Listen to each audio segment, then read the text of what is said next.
Let's go ahead and open the public hearing then on Senate Bill 704. And Mr. Dates, would you read the summary of this bill? Yes, Chair Patterson, Vice Chair Hayden, members of the committee. Senate Bill 704 establishes the Universal Health Plan Governance Board within the Oregon Department of Administrative Services. It specifies that the board will have 9 seats with members to be appointed by the governor, confirmed by the Senate, to represent a variety of healthcare professions and community perspectives. It provides for 4-year terms for board members who would be paid as full-time public employees and who would elect among themselves a chair and vice chair. It directs the board to appoint an executive director to be responsible for administrative operations of the board. It directs the board to design an administrative structure for the Universal Health Plan, to assess the readiness of public institutions and infrastructure to carry out the plan, and to work collaboratively with partners across the healthcare system, including hospitals, healthcare providers, insurers, and coordinated care organizations. The measure would establish the Universal Health Plan Trust Fund in the state treasury, separate from the general fund, consisting of public and private funds allocated for the purpose of planning for and administering the Universal Health Plan. It directs the board to engage with the governor's office, the Oregon Health Authority, and federal authorities to secure necessary federal waivers or other options to secure federal and state funding. Finally, it directs the board to present to the Legislative Assembly by September 15th of 2025 a comprehensive plan for the implementation of the Universal Health Plan to begin in 2027. Thank you so much. I'd like to call the chief sponsor of the bill, Senator James Manning, to testify. Welcome. And Senator Manning, thank you for all your work on the proposal that's before us today. Good afternoon, Chair Patterson, Vice Chair Hayden, members of the Senate Healthcare Committee. This is a wonderful day. I got to tell you, I am so excited. Mr. Dietz, back up a minute. I am Senator James Manning, James Ivory Manning Jr., Senator from Senate District 7, which includes North and West Eugene and the beautiful city of Bonita. I am honored to be here before you today. Thank you so much for hearing this. This was really important to me, and I listened to Mr. Dietz as he went through all of the particulars of the hard work that the task force on Senate Bill 770 put in. Mr. Dietz was a part of that from the beginning up till now, and hopefully he will stay with us until the actual implementation of a universal healthcare system. My staff diligently worked on a number of comments that are very relevant to what this bill is about today, and I want to share a few of them with you to provide a bit of important context. Circulating thousands of hours of volunteer, the task force group of a bipartisan lawmakers that were part of it. We had dedicated doctors, we had nurses, we had dentists, we had all kinds of medical practitioners involved in the discussion of this, all of the thousands of hours. And then we even went to the agriculture, we went to the frontier counties of Oregon, the southern counties of Oregon, because this is so important. The intent and the vision of this bill is that if you live here in our great state of Oregon, you should have and will be entitled to receive equitable health care. We're talking no out-of-pocket expenses, no co-pays. We're talking dental. We're talking vision. We're talking hearing. We're talking the basic rights that fall under Measure 111, which Oregonians have spoken out loud and proclaimed that health care is a human right here in our great state. Currently, our current healthcare system, we're paying out, losing about $1 billion a year, and not everybody is covered. I'll say it again. We are losing $1 billion a year, and not everybody in our state is covered. This plan, this vision, will cover everyone, and a New York actuary came and testified under our plan, the Universal Healthcare System, which was done by our task force. Oregon will save will save about $1 billion a year in healthcare related costs. These are real dollars and real figures. We're looking at currently about 171,000 Oregonians that we know of, or as reported, are not covered. Imagine if you were an employee and you came to a state where health care was already guaranteed for all citizens. I think that that will be an inducement for them to come, because my experience in the private industry is that one of the major cost expenses is healthcare related. And if you lose your job,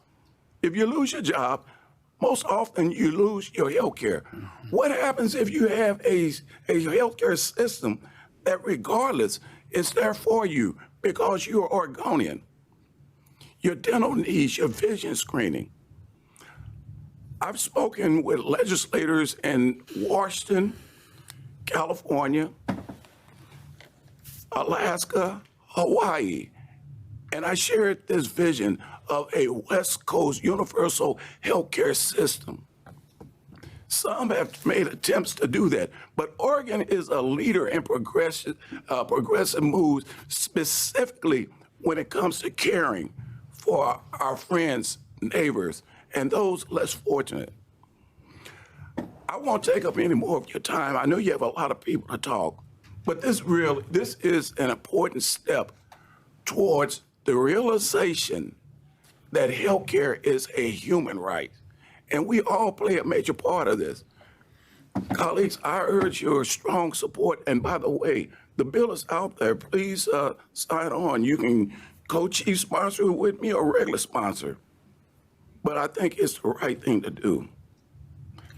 Thank you so much, Senator Manning. And just to remind those who are watching online, I know there are others in another room as well, and those who will be watching it later, and for our committee to know that all of the materials from the work of the task force on universal health care, which was set in place by Senate Bill 770, are online for review. So the specifics of those, I would, rather than having questions on the specifics of that work, I would refer them to the 2-year-long process that's all public record there. Just a reminder that this bill before us today, for those who are watching, is to consider putting in place a governing board to look at how that could be implemented and to make recommendations and to develop a proposal. So that is the question before us today. Senator Manning, thank you so much for bringing that. And I do see another legislator here to speak to this bill. As Representative Nelson, if you would join us. Thank you.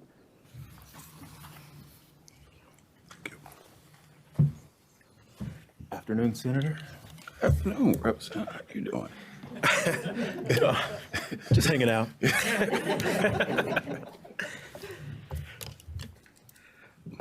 You ready for me? Yes, please. All right. Thank you, Chair Patterson, Vice Chair Hayden. And for the record, my name is Travis Nelson.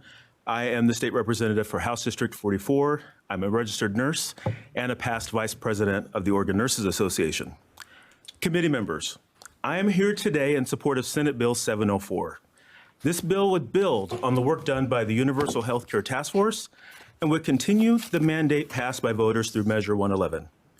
It is well past time that we got corporate profit and private insurance out of Oregonians' healthcare.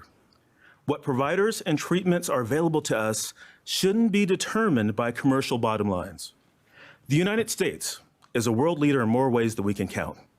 But being one of the largest countries in the world that does not offer universal healthcare shouldn't be one of those reasons. Here in Oregon, we have a chance to give all Oregonians the ability to access high-quality medical care without going into debt or being pushed into extreme poverty. SB 704 establishes a governance board to oversee the implementation of universal health care here in our great state.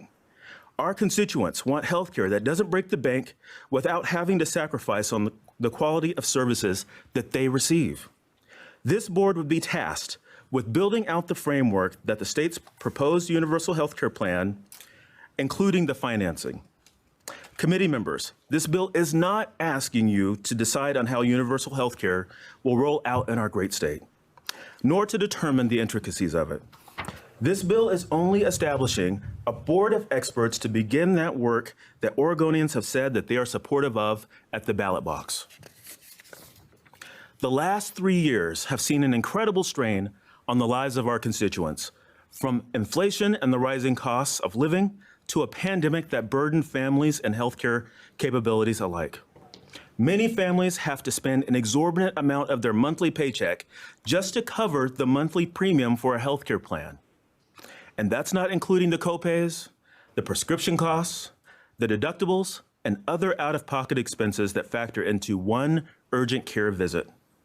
A trip to the doctor shouldn't break the bank, and no one should ever die because they can't afford to pay. I urge you to pass SB 704 out of committee so that Oregonians can take this, so that Oregon can take this important work to the next level. On another note, there have been multiple conversations with stakeholders that led Senator Manning to submit an amendment that will enhance SB 704. This amendment will include defining single-payer health care and establishing a clear vision, values, and principle statement that guided the Universal Health Care Task Force. And I fully support this amendment. Thank you. Thank you so much. And I would like to suggest that if you're available for questions on Wednesday, if we could reach out to you. I'd like to hear from as many people who have signed up. I know we have a number of other doctors, nurses, and other community members who've signed up to testify. So because this is such a complex matter, I would like to, if you would be willing to come back for questions on Wednesday as well, so we could hear from as many people as possible. Thank you. Thank you so much. Thank you, Madam Chair. I understand nearly 200 folks have signed up in support. So thank you for listening to them. The list is growing. Thank you so much, and we're so glad that there's so much interest in this important legislative concept. I'd like to now call on Dr. John Santa. Thank you, Dr. Santa. And I understand you've been a member of the Joint Task Force on Universal Health Care, so welcome.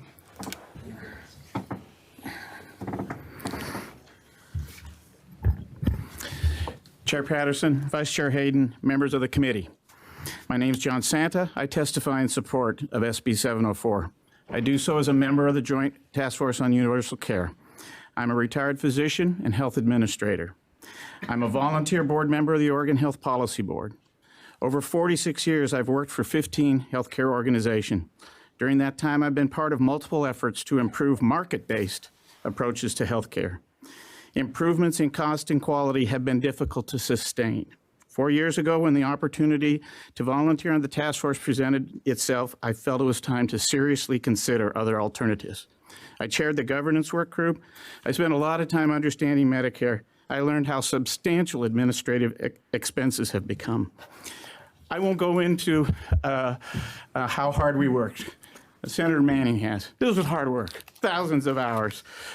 We learned a lot, we argued a lot, we listened to each other. It was really an incredible effort. I agree with the task force conclusion.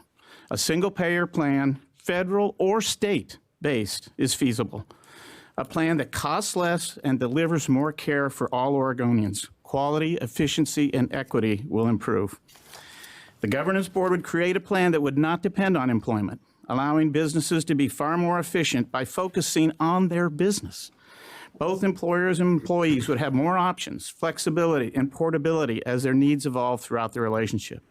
Health delivery systems would be able to predict resources available, eliminate wasteful administrative processes, and pursue regional strategies advised by the communities they are part of. The next step is to move from this wonderful exploratory effort to a moonshot. All involved deserve a robust effort to anticipate the major challenges and the best response to each, and to do so in a way that communicates commitment to all the stakeholders involved. Oregon will use enormous resources on health. It's time to take this seriously. I've been involved in wonderful startups. They require commitment, persistence, intensity. We have all of this. We can do this. Thank you. Thank you so much, Dr. Santa. And just for the record, anyone who would like to submit written testimony can still do so for the next 48 hours. And I believe, Mr. Deed, since we're carrying this over till Wednesday, it would actually be 48 hours from Wednesday at 1, so until Friday at 1 p.m. So thank you so much, and I'd like to now call on Mayor Freilinger, who's joining us, I believe, remotely. Oh, he's here. Oh, all right. Oh, here you are. Thank you. Welcome.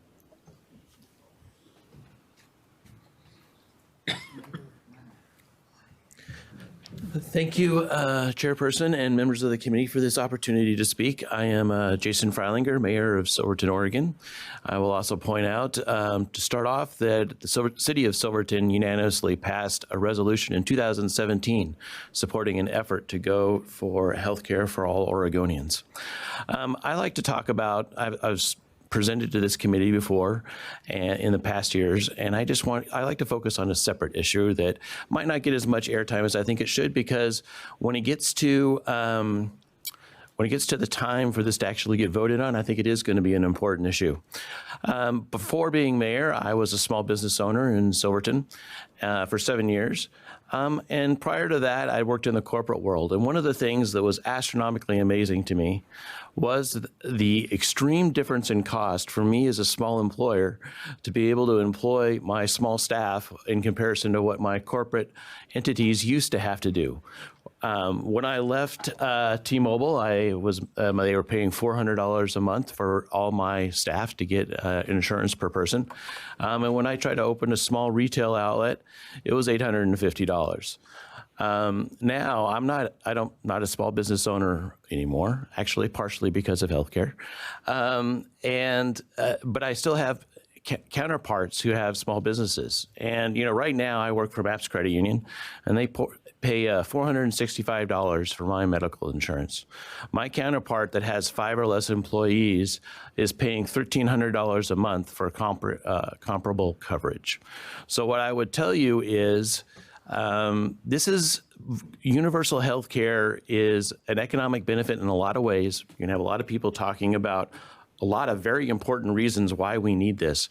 But I just want to mention that this is very much in the interest of small business. Any small business person, I operated a retail business.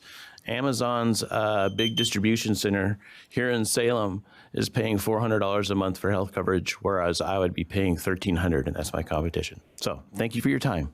Thank you so much for your testimony. Much appreciated. We'd now call on Commissioner Myron, who's joining us remotely.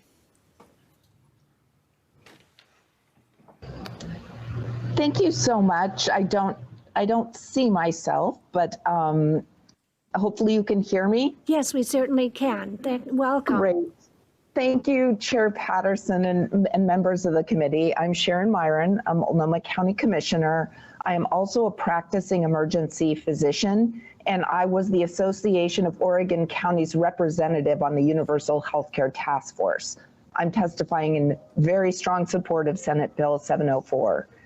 As an ER doctor, I work at the one place everyone will be seen regardless of their ability to pay when they're in crisis. I see the implications of our failed healthcare system from a human perspective every single person that I see who's been unable to access preventive care or treatment. And from a global healthcare and cost standpoint, I see how our ERs are often the least effective and most expensive places to deal with people's underlying issues, medical and social, yet this is where people end up too often. And it translates into so many of the social disasters that we are seeing increasing around us. Healthcare bills are one of the top reasons, by some accounts, the top reason people in the US file for bankruptcy, one of the top reasons people are pushed into homelessness.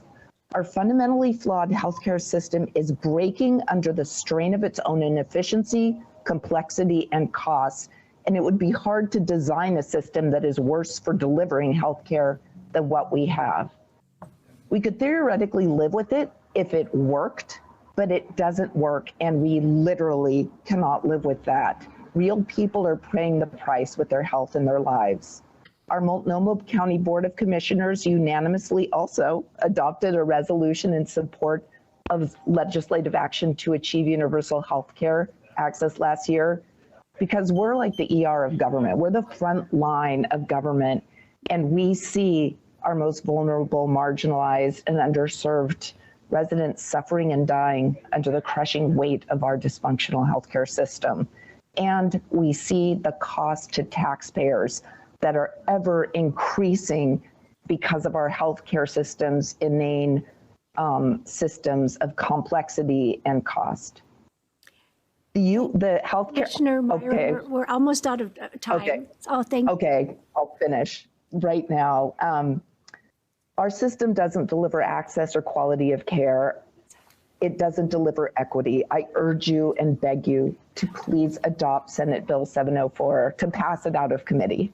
A huge thank you to all of you and to Senator Manning especially. Thank you so much, Dr. Meyer, and appreciate your work in the health system and in public service. Thank you. I'd like to now call Josefina Riggs, who is joining us remotely. If you would introduce yourself for the record. Hi, my name is Josefina Riggs. I am here in Central Oregon. I am a caregiver, personal support worker in Central Oregon for low-income seniors and people with disabilities. I am a commissioner for Hispanic Affairs as vice chair, and I am a represented SEIU 503 and regional director for Central Oregon. While my job provided health insurance, like many Oregonians, and is still struggling with costs, I am a breast cancer patient whose treatment left me a debt an additional $17,000. Ever after some forgiveness. By many Oregonians, I care for my health cover cannot keep up with the rising cost of our care. Moving forward with the work of the Universal Health Plan, Oregon can continue to be in a position to be a leader and innovation in the work to ensure that all people have access to quality care and cost that is affordable. Our mission is to give our members a voice, to work to bring up a higher standard of living for SEIU members and all working Oregonians. One of our high priorities is ensuring high-quality health care for every person in Oregon. We are focused on eliminate racial disparities in health outcomes and create a healthcare that works for all of us, no matter what we look like or where we live, included DECOP, women, LGBT, immigrants, refugees, in rural or urban areas with low income. Please join us and support Senator Bill 704. Thank you. Thank you so much, Josefina. I much appreciate your testimony today. We now have Nicole DeGraff, a resident of Springfield, who has signed up to testify, and I believe she is remote. Oh, welcome. If you could introduce yourself for the record. Okay. Hi, my name is Nicole DeGraff. Thank you, Chair and members of the committee.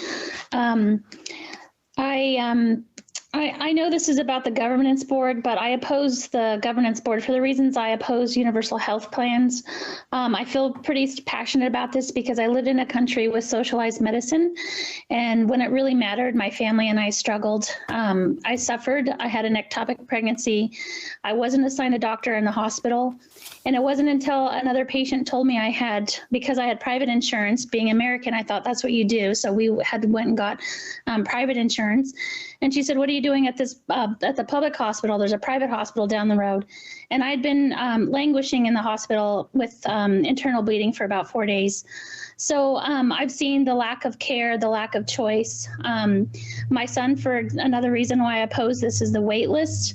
The care is going to get worse. We saw one size fits all protocols during COVID. For just getting tonsils out and adenoids, it was like an 18-month wait list for my son. And we chose to do the private route. And it's a good thing we had that choice because he actually had an ear tumor that had eaten through his mastoid bones and his hearing bones. And it would have caused a brain abscess if he had to have waited. I think the wait list for that was 18 months. But I'm concerned because we are already seeing wait lists here in Oregon. 2 out of the 3 audiologists he was supposed to see left the state rather than deal with state mandates. And so we just saw the audiologist, even though it was like an 8-month wait list. So I'm really concerned that care is going to go down. I'm concerned it's unaffordable. I know that administration costs go up. Whenever I would see a GP in the other country I lived in, the doctors were paid about $25 to $30. Bedside manner wasn't great. The care wasn't great. It was more like shuffling people in and out. There was a lack of responsibility. I'm sorry, we're at the 2 minutes. Thank you. Could you wrap up your testimony? Yeah, I'm just concerned about removing choice, creating dangerous health situations, long wait lists, and removing our right to. Yeah, I'll just end with there. I oppose 704. Thank you. Thank you very much. We now have Tom Holt speaking to this measure, followed by Elise Brown.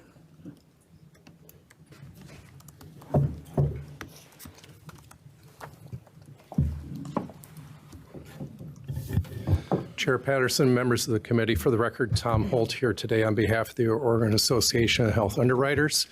I was asked to give you some brief comments today about Senate Bill 704. The health underwriters are the professionals who work with individuals and businesses on health benefits. They're the experts in how this whole crazy system works. They're in opposition to the bill. You know, there's no doubt that there's lots of room for improvement in healthcare. We've been working on it for many, many years. I have at home a handwritten explanation of benefits that was done for my grandfather and his employee plan 50 years ago. We've come a long ways from handwritten claims to what we have today. From the health underwriters' perspective, when we look at the task force report, there's just heroic assumptions. There's really no explanation of the so-called $1 billion of savings that's going to magically materialize. There is still a lot of admin with Medicare, which is a single-payer system for seniors in this nation. It is not as simple as many of us would like it to be. So from a Wahoo's standpoint, this just seems like a project destined to ultimately crash and burn.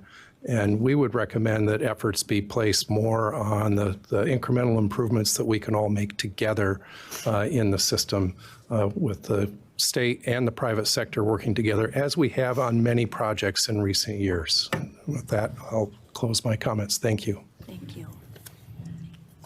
Good afternoon, Chair Patterson, Vice Chair Hayden, and members of the committee. For the record, my name is Elise Brown for AHIP. AHIP is America's Health Insurance Plans. We're the national association whose members provide health care coverage for hundreds of millions of Americans every day. AHIP's testimony was just submitted a little bit ago, so I did want to spend some time just extracting a couple of key points for you. And you will also see, if it's not already submitted, a separate letter signed by, logoed by AHIP's Oregon members.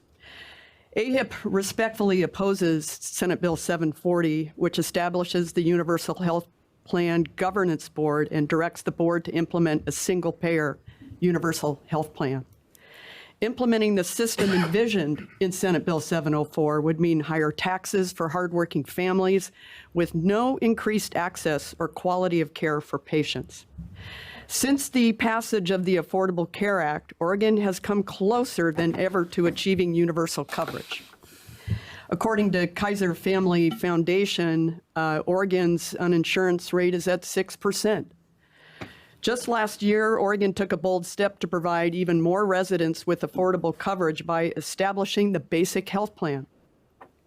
Oregon has also taken steps to addressing the underlying cost of care by creating the Sustainable Health Growth Target Program. You've heard a lot about that in this committee.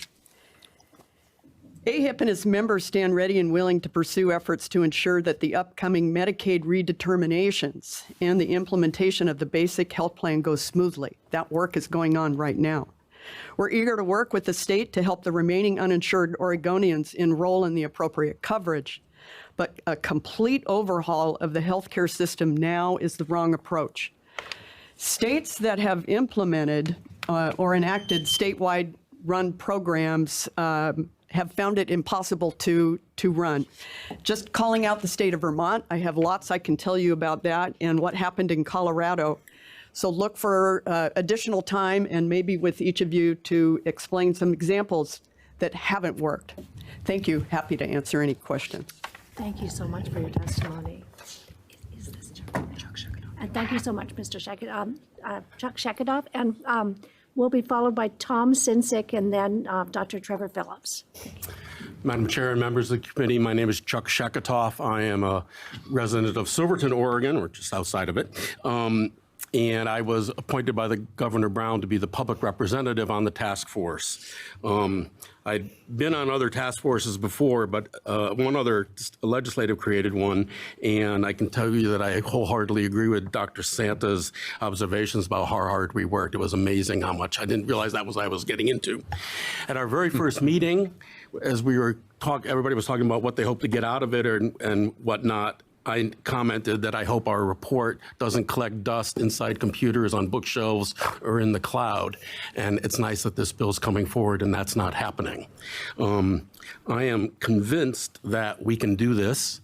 I will remind you that it was 1987 that the legislature started looking at a Medicaid expansion.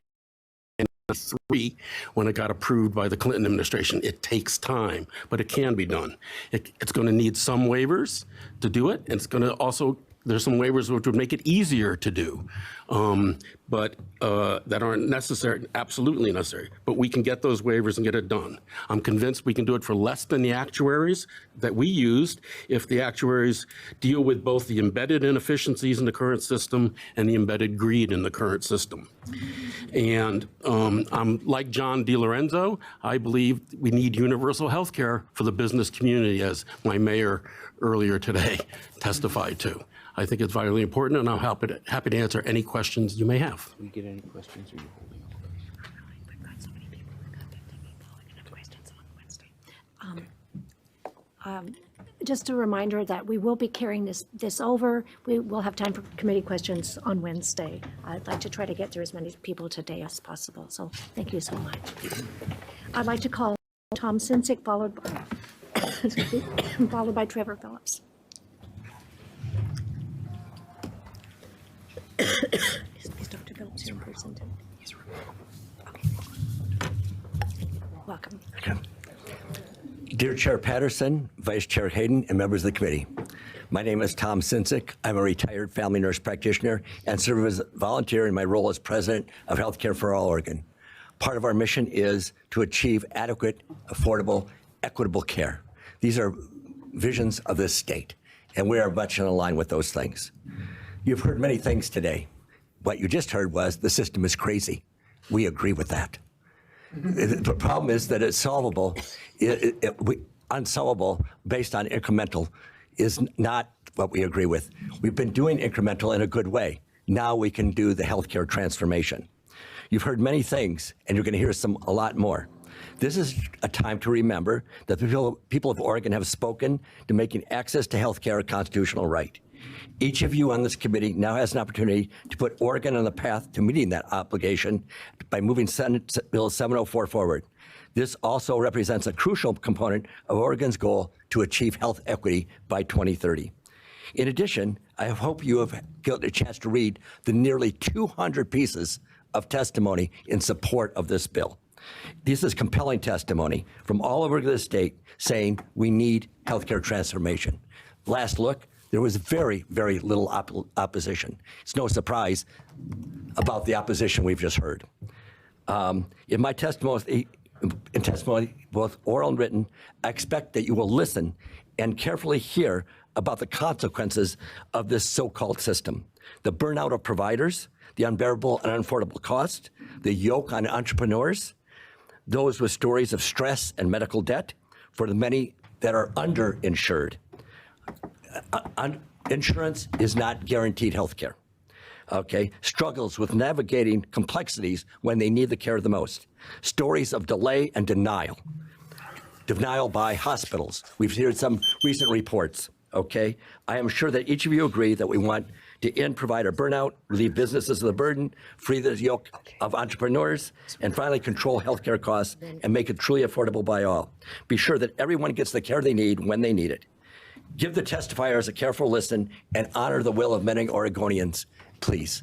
And let's move this bill forward. Thank you very much. Thank you so much for your testimony. I'd like to now call on sorry, you can tell my background, Dr. Trevor Phillips, Salem City Councilor, who I believe is joining us remotely. Welcome. Thank you, Chair Patterson and members of the Senate Healthcare Committee.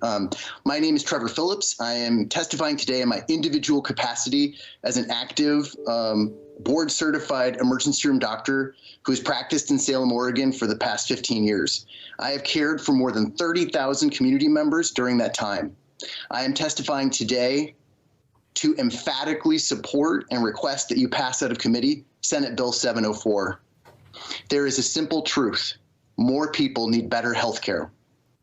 I am grateful to practice in Oregon, where, as was previously mentioned, 94% of residents have health care coverage and essentially 100% of children, but it is not nearly enough.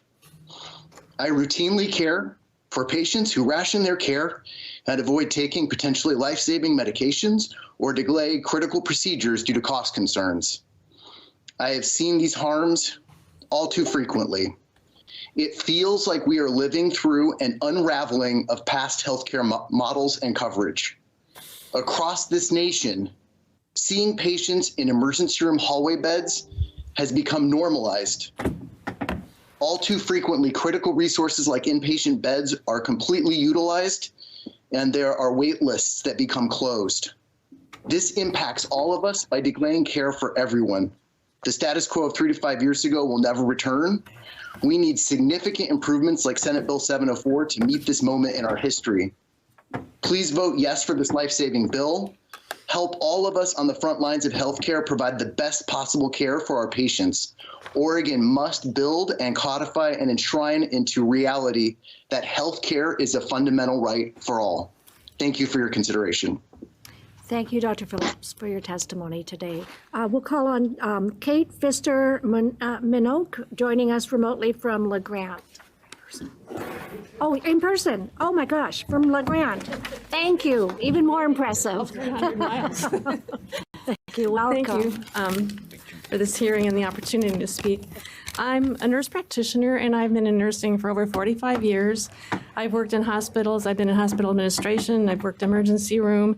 I worked in home health, so I've had a lot of experience as public health. I've been on the OHSU faculty in the LeGrand campus for 25 years, and just have had a lot of different experiences and observations in our healthcare system. I want to focus on the people who do have insurance because I think that many are underinsured. Like 90%, we say they have insurance, but I want to give a couple stories of people. I know a lot of people in Eastern Oregon, LeGrand, the town that I'm from. I know a lot of nurses and teachers who call me for advice because they have $500, $1,000, $6,000, $7,000, $8,000 deductibles, so they don't use their health care. Of course, this can result in people that have high blood pressure or diabetes not getting adequate treatment, later having strokes, heart attacks. And then just the stories are just endless. One individual in business in LeGrand for over 30 years, he developed a serious eye condition, and he needed to have eye procedures. He needed a $4,000 a month eye medication. His wife was a nurse, and she lost her job. And ultimately, they couldn't afford COBRA, and they lost their home to pay for his eye care. These stories are all too frequent. And again, it's individuals and businesses. Another individual woman recently told me about her experience having bleeding. She couldn't get in for care. She ended up in the emergency room. She had a $5,000 deductible. The bill for that day was $9,000, so $5,000 plus her co-pays. So the cost is too high. I urge you to really support developing this governance board and moving forward with healthcare for everybody in Oregon. Thank you so much. Thank you so much. And thank you for making the trip from LeGrand to testify here today. I did want to note that I think we need to close this now. Yes. I want to note, before we close the public hearing on this for today, we will reopen on Wednesday, the 15th, but that we have folks signed up from small businesses, from an insurance company, from the Nurses Association, from communities across the state, from school leaders, church leaders, again, small businesses, more towns. Oh my gosh, it's just, there's so much more to hear and so many more people to hear from. The balance of those who have signed up are all testifying in support of this bill. So it is with reluctance that I close this public hearing for today, but I look forward with my colleagues here to reopening this hearing on public hearing on Senate Bill 704 on Wednesday, so I'll close it for now. Thank you for those who've been patiently waiting for the carryover on Senate Bill 704. I'm going to reopen the public hearing on Senate Bill 704. We have a number of people here. Mr. Dietz, could you summarize this bill? Yes, to allow the most people the opportunity to testify, I'm going to give a very succinct summary. I'm going to describe an amendment that has been posted, and I'm going to refer members of the public to the staff measure summary and to the previous public hearing on the matter that was held on Monday. Senate Bill 704 would establish the Universal Health Plan Governance Board within the Department of Administrative Services. I'll note there is a -1 amendment. It is publicly posted and described in the publicly available SMS. It defines a single-payer healthcare system, and it specifies additional requirements for members of the governance board to implement a single-payer system. Thank you very much. I'd first like to call on Senator James Manning. I asked him to return for questions. Senator Manning, thank you for being here.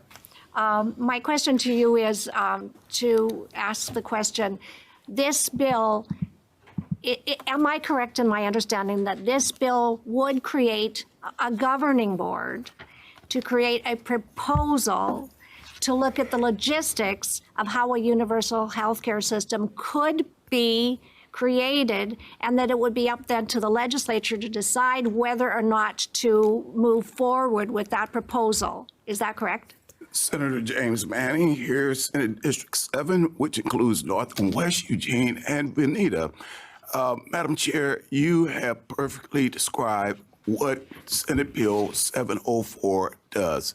It does not create a tax haven. It does not put a burden on anybody. It creates a governance board to do exactly what you said. No more, no less. The -1 amendment that I support clarifies language in the bill through all of our stakeholders that we have reached out to make sure that there is no ambiguity in the bill language, and simply it is to establish a 9-member governance board.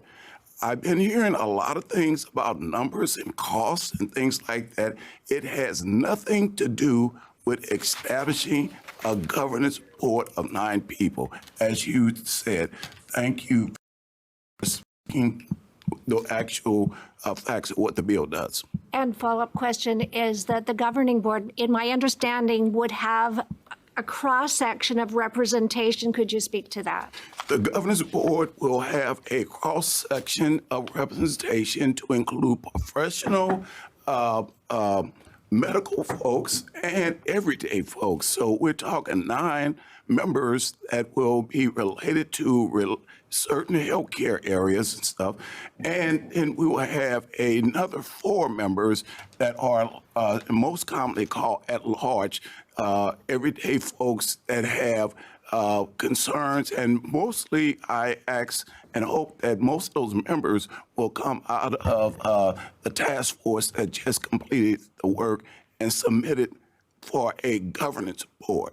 Thank you so much. And I know Senator Hayden has also served on that board. We have many people signed up. Do you have a question for Senator? Yes. Very quick question, and you don't have to answer it. Thank you, Chair Patterson, and thank you, Senator Manning. And you know that we went through this process, and the final report has come out. But I do have one question, and and it's pretty simple. Oregon has Oregon Health Policy Board now, right? That oversees OHA, oversees state hospitals, oversees mental and behavioral health systems. So basically does everything that we're setting up a second board to do. I guess my question is, why doesn't the final report just go to our existing board that has all of those aspects of what the new board would be? Why are we doing a second board when we already have Oregon Health Policy Board with 9 members that is designated to do this type of policy work? Chair Patterson, Vice Chair Hayden, great question. The difference is it will be a different system. The current system, as we all are aware, do not cover everyone here. What it is, that board will determine what a universal healthcare system would look like if and when implicated here in the states. And it will also eventually leave state government to a nonprofit that will continue and drive the actual universal healthcare system. So it moves it out of government to a nonprofit to overlook and administer the actual work. Thank you. Thank you very much. Thank you, Senator Manning, for being here. There are 29 people who've signed up. I'd like to note that only one person is neutral. Everyone else is in support. There is no one signed up in opposition today. And so should we happen to run out of time, which we may, that is where we're at with, and please remember that folks can submit written testimony till Friday at 1 p.m. on the Oregon Legislative Information System. I'd like to first call on Elizabeth Callison, who's joining us remotely. If you could introduce yourself for the record. Thank you. Okay, my name is Elizabeth Callison. Thank you, Senator Patterson and Senator Hayden. As a retired nurse administrator in Eastern Oregon, I have some observations regarding healthcare and the insurance industry in rural America. And it is a failed system in regards to Measure 111, which just passed in November. Those who make a decent salary and then those who make minimum wage are paying the same for insurance, which doesn't necessarily meet the needs of the covered in either category. Hospitals and businesses in the rural community carry an undue burden of cost. Small businesses cannot compete and provide reasonable insurance to cover spouses and children due to the number of employees compared to those in urban areas with greater than 1,000 employees. Costs and co-pays and deductibles prevent employees from seeking care when needed due to costs. Fraud, waste, and abuse, which is another problem, is secondary to the REACH program, which was implemented in the past several years, with Medicare Advantage, which is helping the REACH program benefit millions, and it is really cutting into our Medicare dollars, cheating our system, and making Medicare less available to those who need it. And I just want to say I support Senate Bill 704 and what it will do to help Oregonians. Thank you. Thank you so much for your testimony and joining us remotely. The other day, Mr. Bob Granter had signed up, and we had heard, but it was we had called on him for a different bill, for Senate Bill 514. So, Mr. Granter, are you here today to speak to Senate Bill 704? I'd like to call on you next. Yes, I am. Can you hear me? Yes, thank you. Welcome. Yes. If you would introduce yourself for the record. Okay. My name is Robert Granger. I'm from Eugene, Oregon, and I am in support of Senate Bill 704. We all know what it means to have an addiction. We want more and more of something, no matter how much we already have. We commonly think in terms of alcohol or drugs, but the worst addiction of all is something we don't even think of as an addiction. It's the hunger for power and money. When it comes to power and money, No matter how much you have, it is never enough. It's a far worse addiction because the negative effect of a person's addiction to power and money is experienced by millions and millions of people. The negative effect of an alcohol or drug addiction is primarily by that one person. When a person becomes a politician, the person is usually hoping to make life better for those who elected him or her to office. But far too frequently, those elected become so addicted to the power of the office that they begin to cater to the needs of those who can provide them with the money to stay in office, rather than the needs of those who elected them to office. One result is that they're far too often glad to raise taxes on the poor and the middle class, but not on the wealthy. No wonder it's been so difficult to create much needed universal health care, a single-payer health care system that would ensure that every person could get the medical care they need when they need it and without feeling burdened by the possibility of bankruptcy. Approval of Senate Bill 704 provides the perfect opportunity for this legislature to begin breathing life into this desperately needed human resource. So doing so will make life so much better for the very people who elected you to office. Thank you. Thank you, Mr. Granger, for your testimony. Much appreciated. And I'd like to now call on Melissa Bush, who's here in person, followed by, I'd like to also call Ann Detweiler after Melissa. Thank you. Thank you. Welcome. Chair Patterson and Vice Chair Hayden, members of the committee, my name is Melissa Bush. For the record, I'm here to testify in support of Senate Bill 704. I'm a nurse. I work in home health in my community that's within Senate District 16. I spend my days visiting patients and their families in their homes to help them manage chronic illnesses, navigate life with disabilities, recover from surgeries, cope with terminal diagnoses. I care for patients and their families in their most vulnerable times in their lives. And in my 15 years of healthcare experience, I have come to realize the incredible need for comprehensive universal healthcare in Oregon.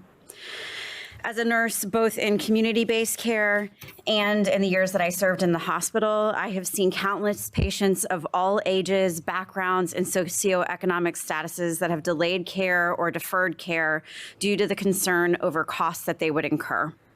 As co-payments, deductibles, and out-of-pocket maximums skyrocket, even families of more than modest means make healthcare decisions not based on what is best for their health or what is clinically indicated, but based on the fears of being impacted by healthcare debts. I've recently been caring for a gentleman whose story has really stuck with me. He's in his 50s. He was widowed after losing his wife to cancer many years ago. He overcame that loss and as a single father raised his son and daughter, worked full-time in an active job with health insurance, was financially stable, owned his own home, enjoyed spending time with his fiance and his now adult children and young grandchildren. Then about 2 years ago, he became suddenly ill and ended up hospitalized in the emergency room with severe abdominal pain that resulted in a nearly 6-month hospitalization, multiple surgeries with many complications.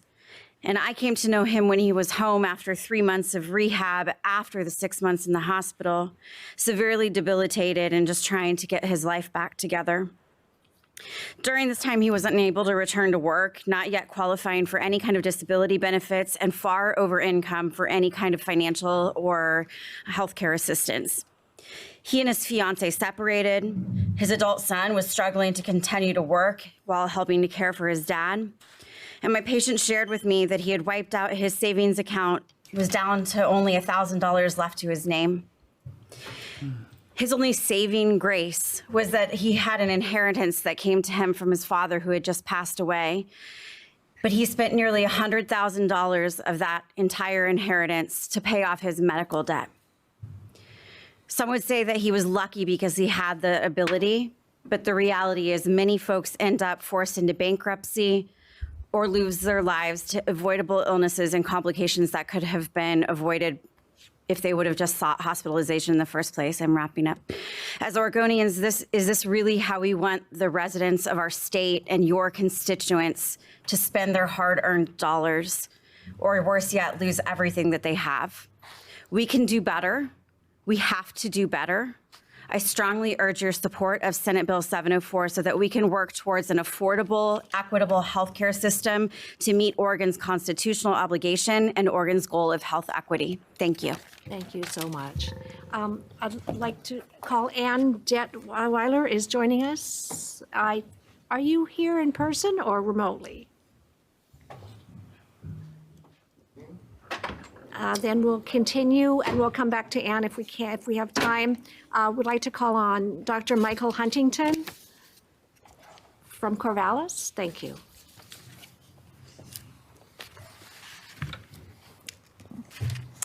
Chair Patterson, Vice Chair Hayden, members of the committee.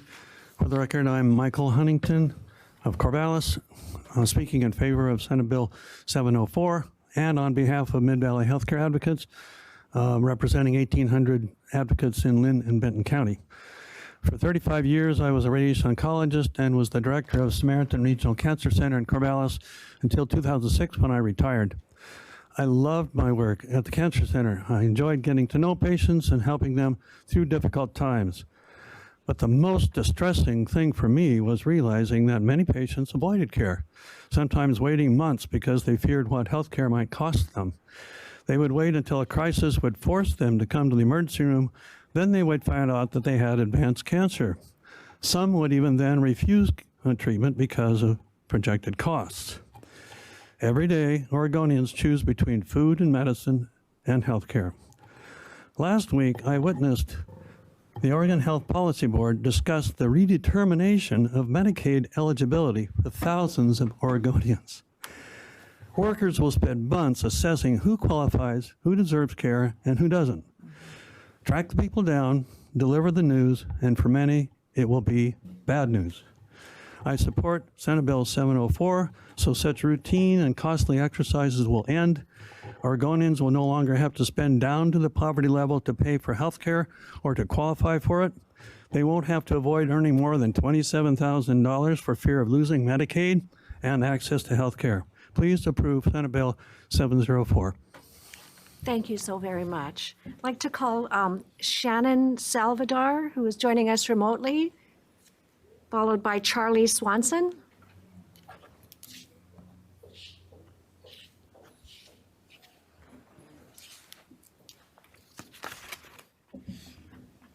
Shannon, are you there remotely?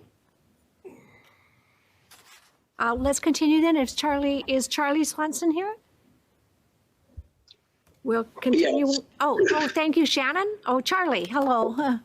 Sorry. If you would introduce yourself for the record. Okay.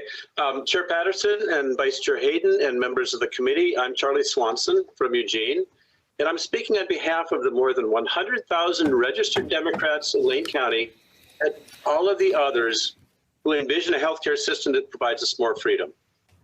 I'm speaking in support of Senate Bill 704 to continue the work of the Joint Task Force on Universal Healthcare. They found that a single-payer system in Oregon would cost less money than our current system while providing better service to more people.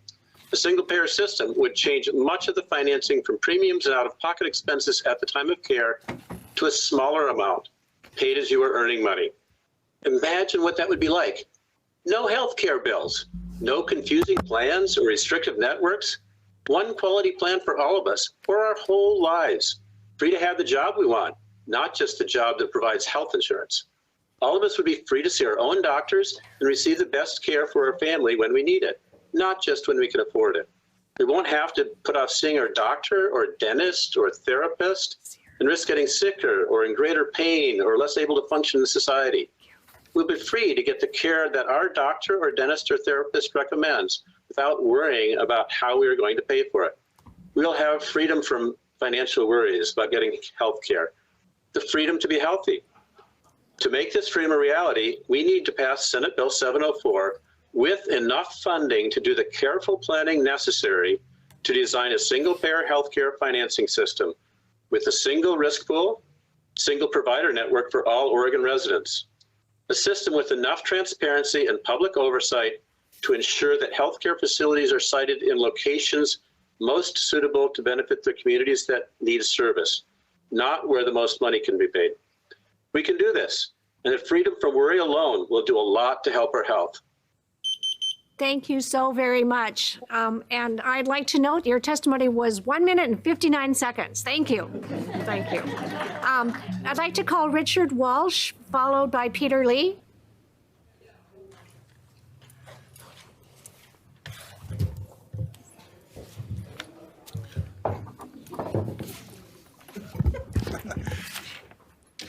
Good afternoon, Chair Patterson and Vice Chair Hayden and members of the committee.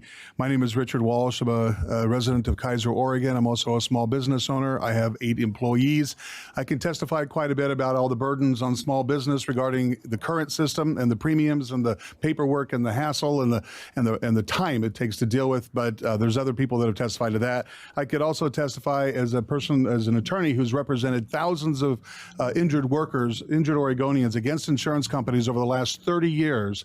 I can testify to all kinds of hardship and things that happen to people that fall through the cracks, people that don't have enough insurance, underinsured people, and so on. But you've had over 300 or somewhere close to 300 testimonies, either in person or by mail. I'm not going to repeat those. I only have another minute and 15 seconds.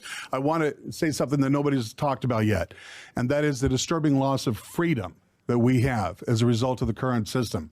I want you to really think about that, because it's something we don't think about. That as Oregonians and as Americans, we all think, well, we have all kinds of freedoms here. But we don't. We don't have the same freedom shared by our European friends. We don't have the same freedom even that they have in Canada. We don't have the freedom to do things with our lives that they have in other countries, and that's what I want to talk about. Our current system does not give you the freedom to just quit your job and go work somewhere else, or to just take a vacation, or just take a sabbatical, or go visit Europe. We can't do that because you're risking losing your insurance, and if you risk losing your insurance, you risk your life, and you risk the lives of your family. Is that free? That's not free. And so I really would urge you to think of it in terms of the benefit to not just the underinsured and the uninsured. Think of it as a benefit to the fully insured that are trapped and stuck to their jobs. I represent injured people, and it's very, very evident when people want to take less work, less hours, a less strenuous job or whatever, and they're forced to live the rest of their lives till they're 65 years old till they get Medicare to get because of insurance. And sometimes they have to work far longer than that because they have spouses that are not yet 65 and Medicare eligible. So I would urge you to, for the interest of freedom, that we pass this bill and move it forward. Thank you so much, Mr. Walsh. Thank you. And we'll call Mr. Peter Lee, and then I believe we have time for one more person after Mr. Lee, and I think someone else who's here in person is Gary Sinan. Is Gary here? Thank you. So, Mr. Lee, please. If you thought Charlie is cool, watch this. Chair Patterson, Vice Chair Hayden, esteemed committee members and staff. For the record, my name is Pete Lee. I'm a lifelong Oregonian with an extensive background in technology and corporate strategy. For over 20 years, I've also served as a volunteer emergency medical technician in Oregon. As the Vice Chair and D&C member for the Democratic Party of Oregon, I want to briefly emphasize that the #1 priority legislative action item for Oregon Democrats has been healthcare that leaves no one behind. I'll touch on just one thing: fiscal responsibility. You may be familiar with Charlie Munger, Warren Buffett's longtime partner at Berkshire Hathaway. In a 2017 interview with the editor of Yahoo Finance, he said the following about healthcare. The bad part about the Rube Goldberg system that arose by accident: there's massive amounts of excess cost. There's huge amounts of extending death so people can make more money, which is disgusting. There's a lot wrong with the system. One more thing: Mr. Munger is a lifelong Republican. This issue transcends party affiliation. It's about human beings. Freedom is letting patients, not insurance companies, pick who cares for them. Freedom is allowing healthcare providers to focus on patients, not arguments with their insurance companies.